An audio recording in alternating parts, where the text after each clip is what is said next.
All right, we are now joined by Fort Wayne FC head coach Mike Avery, who was a guest on our former show when we were on the radio, and we're so glad to have him back as he's still continued with Fort Wayne FC all these years. And his team just got off to their professional start this past weekend, so we're going to catch up with Coach and get his thoughts on this season and the upcoming roster for his team. Coach, thank you so much for joining us here on the show. You guys start your professional season, first professional season last Saturday. Unfortunately, it came in a loss. What did you learn from that first match, and what were your thoughts overall on it? Yeah, I mean, it's not the start that you maybe hope for when you're laying at night in bed thinking about it, but it's a start and it's an important step because you can't get to where you're going if you don't start, right? And so there's a lot of buildup and a lot of work that's gone in over many years by a lot of people to put us in position to have that first game. So it was exciting and it was fun and it was a competitive game. And so I was proud of the performance in some parts of it and plenty that we needed to work on and learn from. But those things will all happen. It's, we've got a difficult challenge because we're going to start for, I think, 5 games on the road, which is not easy to do. But we're blessed because we get to come home to a brand new stadium when it's all said and done. And so we've got to kind of take the good with the bad in this part of it and keep the bigger picture in mind. We also played, I was just going through it with our communications director, but we played 16 players on the day and 10 of them were in their very first professional game. So that's a big jump up in experience level between the two sides. And we have intentionally built a roster that's young. We've intentionally built a roster that will take some time to develop because we want to find guys that are young and ready and then get them on a good platform and help them move on in their career. That's a goal of ours as a club. And so there's going to be some bumps in the road along the way, some growing pains, and that's kind of natural.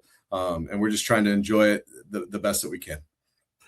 Yeah, we had Garrett Marks on the podcast last week, and he was telling us a little bit about that, how the team expects to be young. And then Justin Cohn was on Talking Sports with Jim Shovelin. So that's definitely been the consensus about this team is that they're young. There's going to be some growing pains early in the season. But as we, since you're the coach, what I'm excited the most to talk to you about is just learning a little bit more about some of the players in particular. So tell us about some of these young guys that we'll be able to see at that brand new stadium here in Fort Wayne. Yeah, we've done, like I said, we've done a pretty good job, I think, at identifying some really young talent. We have a player in the squad who's 17.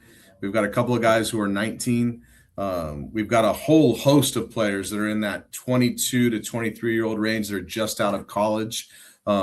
We've got a couple old vets to help us kind of keep the thing under wraps as well and lend their experience to the locker room, guys who are above 30 years old that have had long careers. So I do feel like we've got balance in the team. But the average age is probably under 24. It's probably closer to 23 or maybe even 22 and a half. And that's unique in the league that features an average age of closer to 28 years old.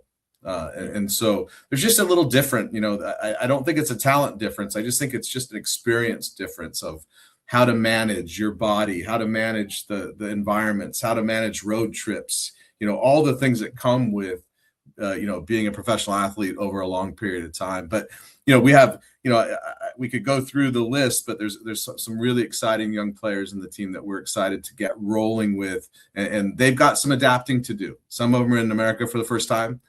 Some of them are away from their home for the first time. So all of the things that they're going through from not just how the game is played in America, but like, where do I eat when I'm by myself? And, what do I order at Chipotle? I've never been there before. Like things like that, you know what I mean? Like that we take for granted. They're living all of these experiences for the very first time. What would you say the strength of this team is?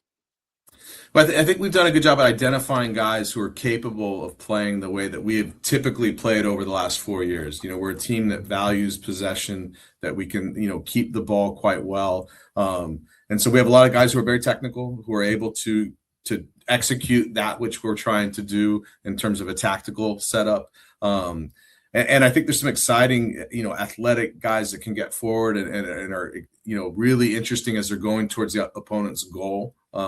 So I think as they start to get settled, we'll start to see them develop relationships with each other. Because look, it's one thing when I might be a good player and you might be a good player, but we've never played together. And so where do you want the ball? You want it here, you want it in front of you, you want it behind, like, how do you start to make your teammate better? Well, that takes time, and relationships have to form. So we're going through a lot of that. They say that in team development, you guys have maybe heard this before, but there's 4 stages of team development. And it's like it goes from forming, storming, norming, performing. And so forming, we've done. That's when you come together. Then you're in the storming phase right now, where you're kind of fighting for roles, responsibilities. Who's going to do this? Who's going to do that? Who's the guy for free kicks? And who's the, all of the different roles that come out in a team. We're in that phase right now. And then you start to normalize a little bit in the next phase. And then you start to hit on all cylinders. And it takes time.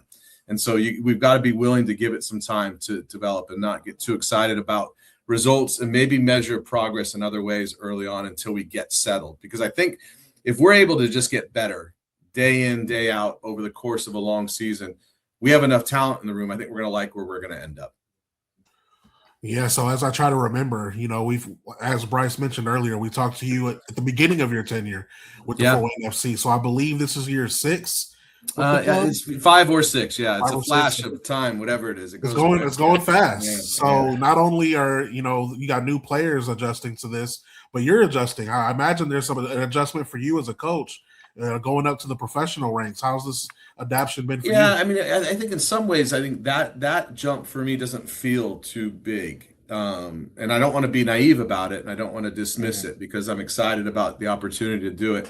But I've been in a lot of games. I've been coaching for a long time, and so it felt like another game to me. And so, and I think that the things that made us successful at the pre-professional level, at the college level, everywhere else that I've coached, I think are the same things that will make us successful here. And we kind of have a team that's built. It kind of feels like a college team from an age standpoint. And so I think, I'm in a group that's pretty comfortable that way as well. You guys are headed back down to Sunshine State for this weekend's match. What can you tell us about Sarasota and what you guys are expecting out of the match this weekend? We just started to get into them a little bit. The challenge is, at the early part of the league, Naples and then now Sarasota, we don't have much video on them because they haven't played any games yet. So Sarasota's had 1 game and we've had 1 game. So we just started to get a look at them. They look like they're a talented team. They're also coming into the league new. And so I think the roster will look pretty familiar in many ways, because there are a lot of players that we looked at to bring into our team have gone into other teams, and they're one of them as well. I think it'll be a good game. A little bit, I think, a game that suits us maybe a little bit better, because the Naples, they have a really beautiful environment in and around their stadium, but the actual surface that you played on was really hard to play on. Like if you imagine like a putt course, like where you just kind of roll out turf on the concrete, that's what it felt like. So this next game is on grass, which will suit us a little bit better as well. So again, I'm sure that, they say it in the NFL, like the difference between week 1 and week 2, right? I mean, that's a big jump. I think that's the same that we'll expect here, is that I think we'll take a big step forward, but I assume they will too. So I imagine it's going to be a really good game. I was sharing with the team in the locker room this morning, because again, it being new to many of us, I was speaking to a friend of mine who coached in the MLS, the highest level, who was a college coach before he went to the MLS. And we were talking about what are the differences? Like, what are the things? So one of them is that in college, if you're coming from a good team, you usually win all your games or most of your games. So you might have a season where you only lose 2 or 3 games in a whole year. That's what we were doing at the USL2 level. We would go through a season. I think we lost 4 games in 3 years or something like that at home. You know what I mean? We won a lot. We have 31 games left in our season. If we win half of those games, half of them, we'll probably win the league with 15 wins. It's just that much more competitive. So you have to be really careful about not giving away points when you're traveling or certainly at home.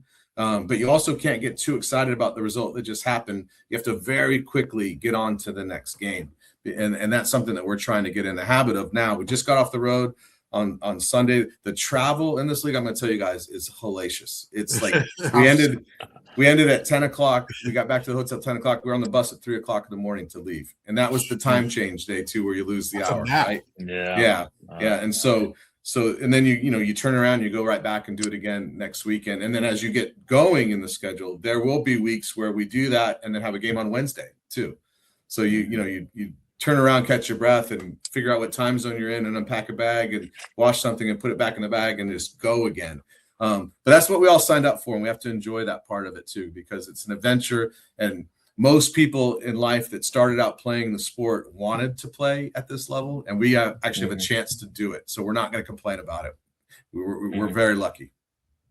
Well, before you know it, you'll be able to come home to a nice brand new stadium. That's right. And I gotta know your excitement level. I know we're excited about it here. Man. I've probably seen about as much of it as you have, because I've not been over to do a tour on the inner sanctums of it yet. I've seen drawings and all that stuff, and I drive by off the freeway like you guys do, and I see progress and but it looks amazing, and when every time I think about that opening night, how fun that will be. You know what I mean? When you get a full crowd in there, and it's going to really be an incredible experience. And then what a gift to the community in general, not just as a soccer stadium, but as a venue that can host a lot of different things. I think it's amazing. I can't wait.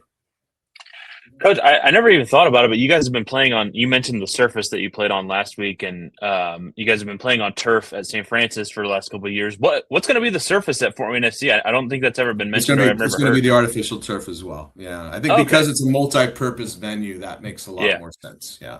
Oh, yeah, that does make – and do you feel like – you mentioned how is your team suited for that, this year, what you have, as opposed to playing on natural grass? Most players today are really comfortable in doing either or, because it's just so available. It's almost rare now to get on a good grass field because there's so much turf available. I think in the ideal world, you would play and train on grass.